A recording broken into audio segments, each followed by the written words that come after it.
Bonjour à tous, aujourd'hui je suis très heureux de reprendre ce projet pour transformer les bouteilles en filaments. Objectif principal de cette dernière vidéo, finir la machine et faire les premiers tests en conditions réelles. On débute tout de suite.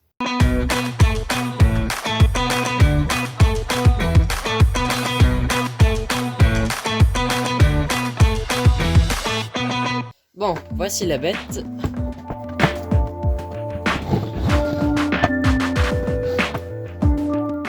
Bon alors il faut savoir que depuis la dernière fois j'ai fait quelques tests pour pouvoir découper les bouteilles en filaments, je vais vous en parler juste après. Donc en premier on va essayer de fixer le plateau chauffant sous la structure. Ensuite on va essayer de nettoyer, de bien mettre l'alimentation. On déplacera la carte mère pour mettre le système pour découper les bouteilles en filaments. Et pour finir on fera les premiers tests. C'est parti. J'ai testé beaucoup de modèles de découpe bouteilles différents et ça c'est le seul découpe bouteille qui a donné un résultat qui est à peu près satisfaisant. J'ai dû en tester 5 ou 6 et dans tous ceux que j'ai testé c'est le seul où j'ai réussi à faire quelque chose. Alors il faut prendre une lame de cutter, la couper et la mettre entre deux pièces imprimées en 3D. L'inconvénient de ce système est que les bandes ne font pas toujours la bonne hauteur, cependant il fonctionne et ce n'était pas le cas des autres. Donc là l'inconvénient quand on déplace la machine, eh bien le plateau chauffant n'est pas fixé, donc du coup il reste sur place et donc pas du tout pratique. Donc du coup on va essayer de fixer ça. Allez, on sort le pied à coulisse pour prendre quelques mesures.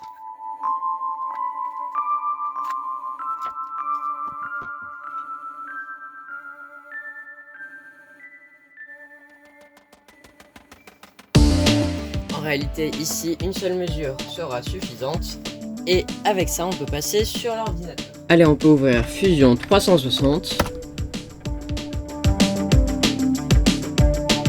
Donc là l'idée ça va être de venir créer une petite pièce qui va venir agripper le plateau chauffant par en bas et le relier à la structure. Donc pour ça on va commencer par faire une première esquisse sur ce plan en faisant un rectangle d'une hauteur de 43 mm et une épaisseur de 3 mm. 5 mm pardon. On peut terminer l'esquisse, on fait une première extrusion de 3 mm. Ensuite on va faire une esquisse sur ce plan.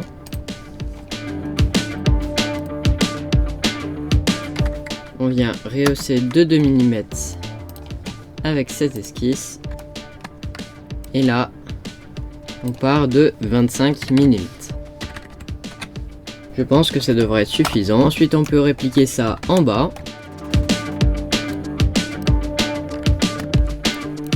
On extrude de moins 25 mm et on a notre pièce préparée en 2 minutes. Maintenant, on peut faire fichier, impression 3D.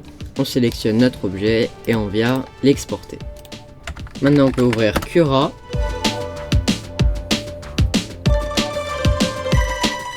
On vient charger le fichier.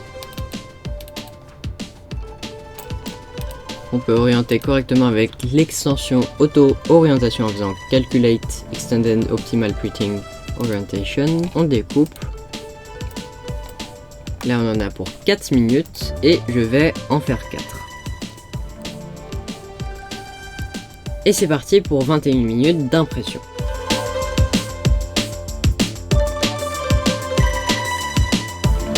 Allez, les étages sont terminés.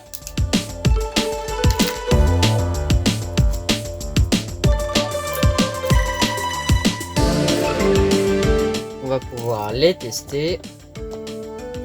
Le but étant que ça agrippe le plateau chauffant.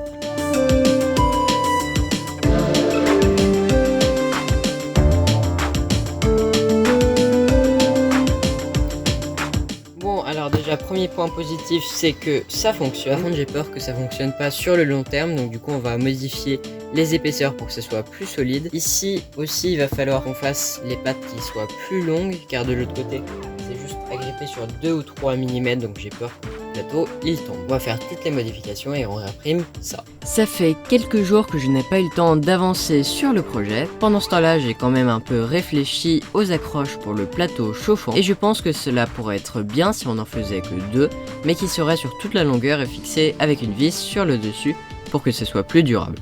Donc c'est parti pour tester ça. Je commence par prendre la mesure de la longueur du futur support. C'est parti pour prendre les mesures des vis qui vont servir à tenir la partie pour tenir le plateau chauffant. Allez, on peut passer sur l'ordinateur pour faire les modifications sur la conception existante.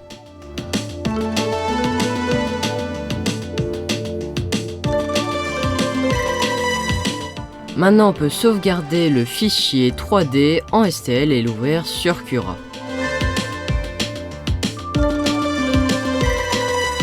J'ajuste quelques paramètres. Et j'ai fini de faire la V2 de l'équerre pour le plateau chauffant, donc maintenant c'est parti pour imprimer ça. On va imprimer les deux parties une à une pour voir déjà si la première va bien. Et la première met 2h44 à s'imprimer. Allez, on est 5h30 plus tard. L'impression est bien terminée. Et une bobine plus loin, on a bien un nœud de pièces qui sont sortis en 5h30. Donc on va pouvoir regarder ça. Une bobine plus loin, car j'ai le capuchon qui est utilisé pour bloquer la bobine, pour l'empêcher de descendre, et bien qui s'est cassé, c'était un morceau en plastique. Donc du coup il va falloir qu'on répare ça aussi.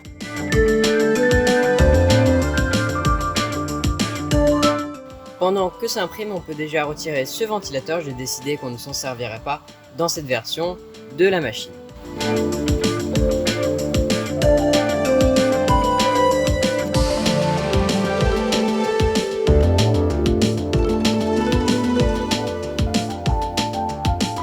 Je peux défaire cette gaine dans tous les cas, étant donné qu'on change les périphériques, il faudra en refaire une nouvelle après.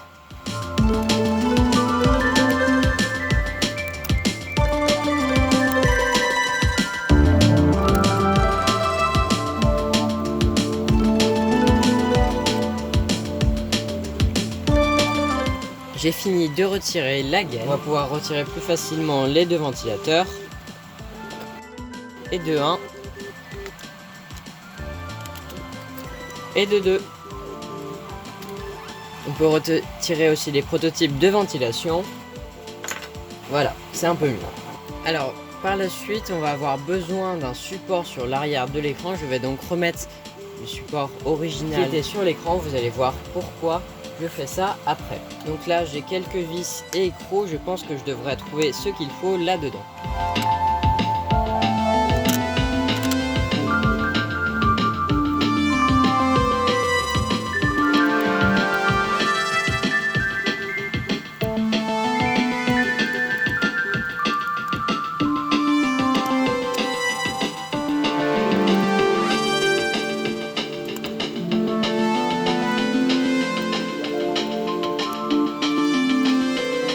C'est parti pour mettre en place le découpe bouteille et la carte mère.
Donc là, ce que je viens de faire, c'est que je viens de percer avec la perceuse des trous que j'avais marqués précédemment avec un crayon pour pouvoir mettre les entretoises sous la carte mère, puis ensuite mettre la carte mère avec les vis. Alors j'avais galéré la dernière fois à faire ça parce qu'il me semble que je n'avais pas pré-percé les trous. Et donc là, en 5 minutes, c'est fait. Maintenant, j'ai plus qu'à visser avec la perceuse les 4 vis. Et ensuite, ce sera bon. Donc on peut continuer.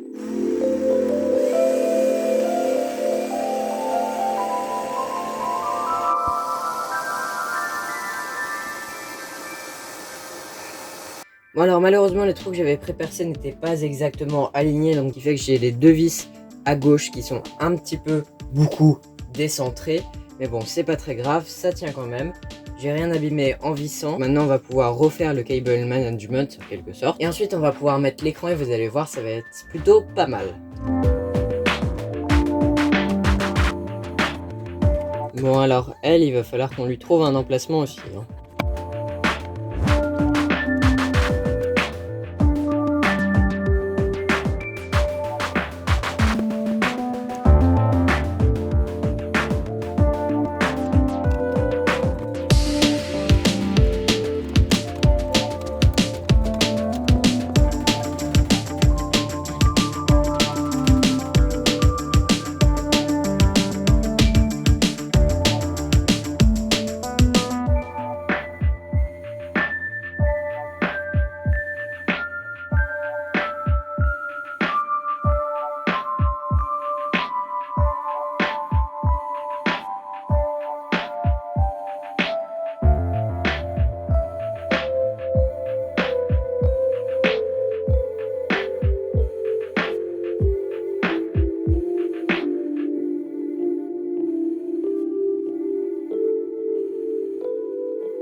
Donc là, je viens de finir de poser les différentes gaines. Donc maintenant, je commence à mettre des colliers de serrage un peu partout pour que ça tienne bien.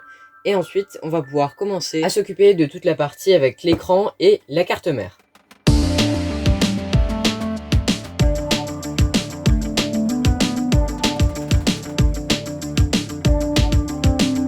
Maintenant, on peut débrancher les deux câbles qui alimentent le plateau chauffant. Ça évitera des accidents en cas de fausse manip.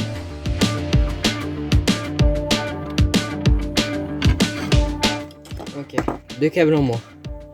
Ok, c'est bon pour aujourd'hui.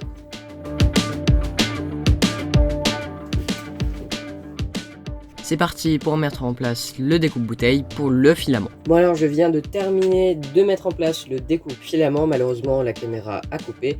En tout cas là c'est bien mis en place. On va pouvoir prendre une bouteille et faire un premier essai pour voir s'il fonctionne bien dans son emplacement. Et ensuite on va pouvoir continuer l'installation.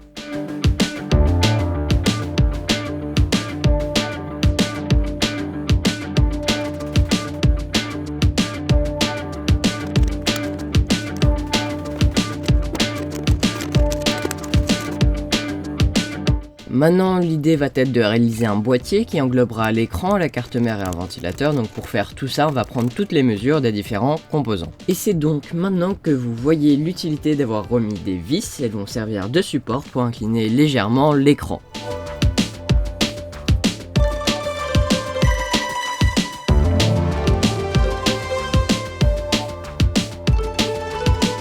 Et maintenant, je vais pouvoir passer sur Fusion 360 pour designer tout ça.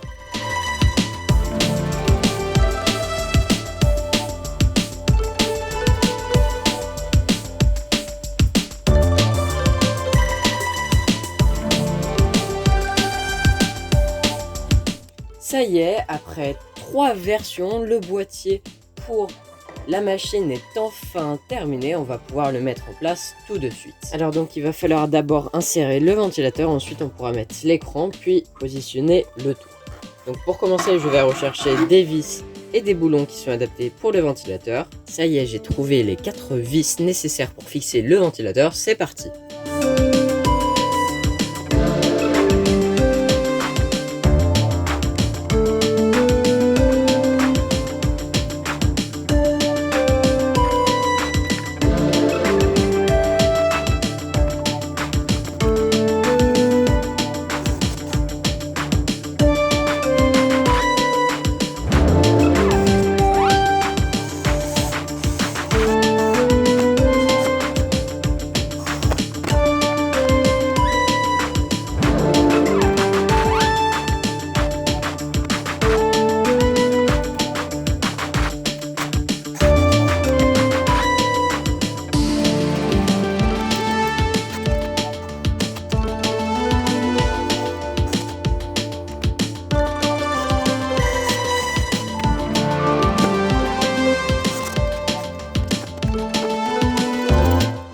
Voilà, donc ça y est, j'ai fini de visser les 4 vis du ventilateur au ventilateur.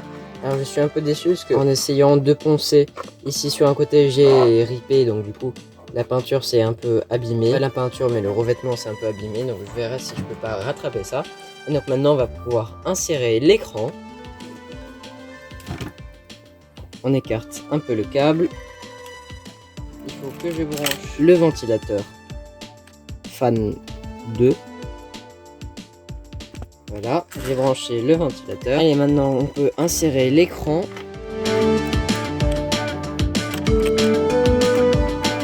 Parfait. On met le câble du moteur dans le passe-câble qui est à gauche. Et voilà, ça y est, le boîtier pour notre machine est enfin terminé. Voici ce que ça donne. Je ne sais pas vous, mais en tout cas, moi j'adore comme ça rend. C'est un rendu qui est un petit peu artisanal, mais en même temps, ça fait quand même très professionnel. Et en tout cas, maintenant, on va pouvoir rebrancher la machine. On a bien le ventilateur qui tourne. Il y a l'air qui est bien expiré. Il y a quelques vibrations, donc je pense qu'on va pouvoir résoudre ça après. En tout cas, pour l'instant, ça a l'air de bien s'allumer.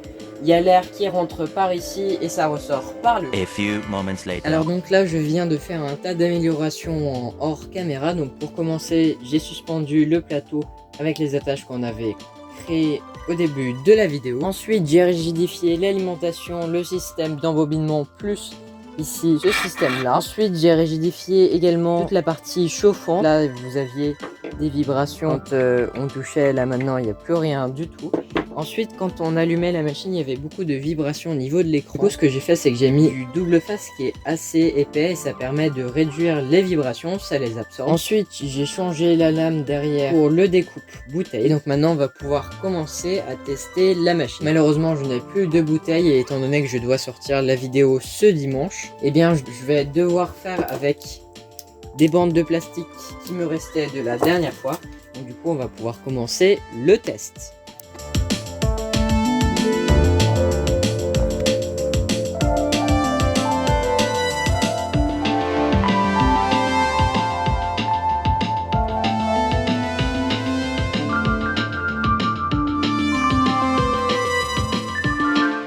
Allez, c'est parti pour lancer l'impression. Allez, c'est parti, l'impression débute.